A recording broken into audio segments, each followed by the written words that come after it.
Well, that song never gets old, huh? Hey, Dustin Tibbetts here with Jazz Wealth Managers. We're financial advisors. We work with accounts of all sizes there, and we teach. That's our biggest thing. We want people to learn how things work, teach them about how the markets work while we're managing your account. So I hope you'll check us out at Jazz Wealth. Anyways, this is a quick series that we do called FinTips. It's a very, very quick series where we teach you something new in all of our little videos here, and then we move on, get out of your way, let you go live your virus-free life, I hope. Anyways, here we go. So I want to give you, I haven't done this in a while. Usually I go 4 reasons to do that or 4 reasons to do this or that, because I have 4 fingers on this hand in case you never noticed. It's not photoshopped. That's real.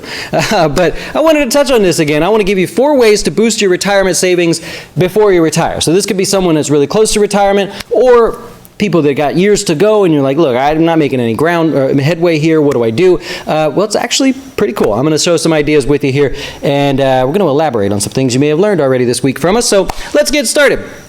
Number 1, most people say, well, automate your savings. You can automate your savings. It's great. It just happens and you don't know. It just goes in there.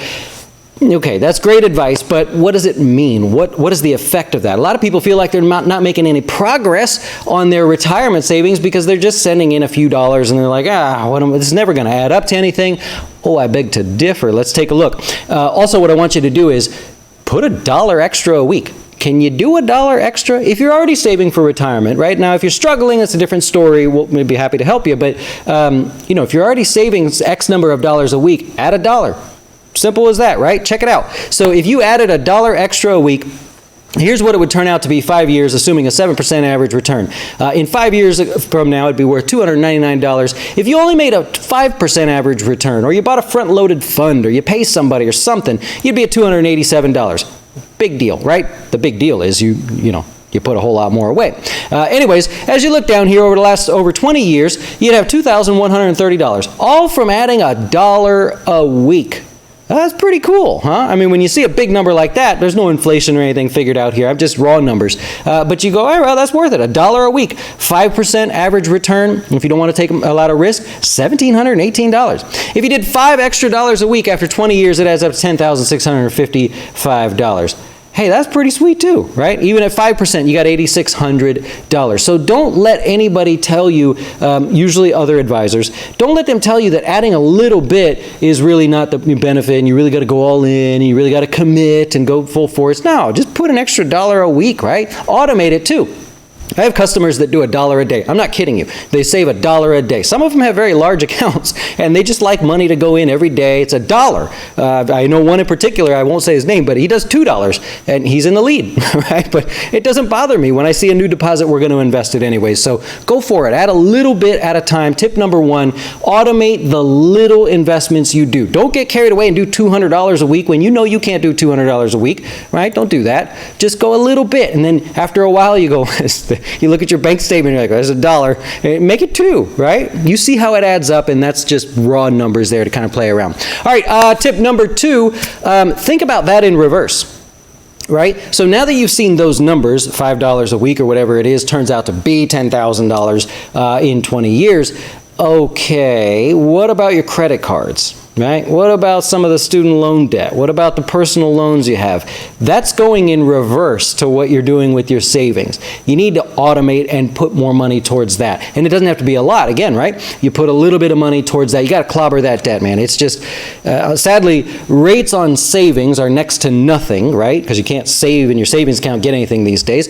But the rates on your credit cards, right, they're absurd. It's just absurd when we know rates are nothing. If rates are nothing, why is a credit card 16%, right? So you got to work on that as well. And don't beat yourself up that $5 a week isn't going to do anything. You can see it does, right? It will add up over time. Of course, do what you can to knock that stuff out. Also, on a credit card, always frustrates me to death when they put the minimum payment. That's not for them, right? Think about it. Who decided that there should be a minimum that you pay on a credit card every month? They did, because they did studies that found out that you'll look at that and you will pay the minimum. So the minimum payment, they do that for them. They're not doing that for you. They're not helping anybody out. That's just a number that they thought up out of thin air and said, you know what, we're going to require a minimum percentage of your balance to be paid every single month. They don't have to do that, but they do, because you look at that and you go, oh, $25. I'll just pay $25. Stop it, right? Just knock it out. All right, tip number 3. you got to go to your 401k. This is an obvious one. You're going to see this everywhere. 401k, if they're still offering a match, I know I've heard all over the place people cutting their matches because of tough times, right? But if you're getting a match in your 401k, that's 100% return. So the chart I showed with you a minute ago, the talk we just had about the credit cards, putting money in a 401k, it's 100% return. I can't beat that. Nobody can beat that. You got to take advantage of that. Always contribute to your 401k up to the match, and then you can go on to a Roth IRA or something like that if you're interested in that. Also, you got to imagine if you're contributing to a 401k and you're getting a match, the money you put in reduces your taxable income. That's a return in itself, right? Because you're reducing your taxable income by 12%, right? If you're in the 12% tax bracket, 22%, 24%. So it's very helpful. It's not just to put money in because there's a match. You put the money in because you're getting a return on the less taxes that you would have to pay. It's sort of a simple way to explain it there. Okay, lastly, number 4, right? You got to get more on your savings. We all have emergency funds, hopefully. We all have funds that we're saving for, whatever it is in the future, a house, a trip, or something like that. One day you go on a cruise again. We'll all be allowed on the cruises. Don't worry about it.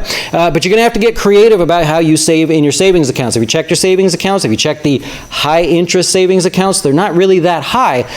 So this is a tough one. It's a very delicate subject. But in your emergency funds, savings, you may have to look at investing in it. And I read an article where somebody said invest it in the S&P 500. That is a horrible, horrible idea. If you invest your emergency savings in the S&P 500, and remember it just fell over 30%, 33 to be exact, you invest your money, it falls that much, you have an emergency, now you have less money. That's not fair. Don't do that.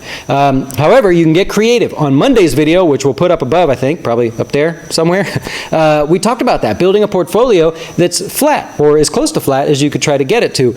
So maybe something you want to check out there. Anyways, tip number 1, automate even the smallest amounts into your savings accounts. Doesn't cost anything. You can change it at any time, and you see how it adds up. Number 2, you got to clobber that debt, because the money you're saving, if you're not paying off the debt, that's going in reverse. That's not a good sign.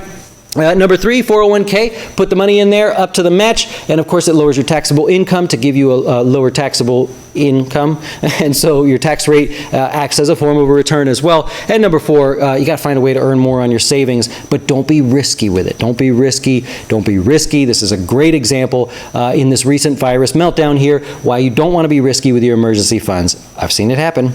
Don't do it. All right, I hope you enjoyed this video. I hope you enjoy the rest of your day. Come back and join us live, 5 o'clock on the Closing Beat, live on our YouTube channel. We'll see you there every single day. Enjoy. Why should you choose Jazz Wealth as your retirement or long-term investing service? Our portfolios are managed by us, not some faceless mutual fund manager. Our private classes will teach you everything about investing and getting your dough straight.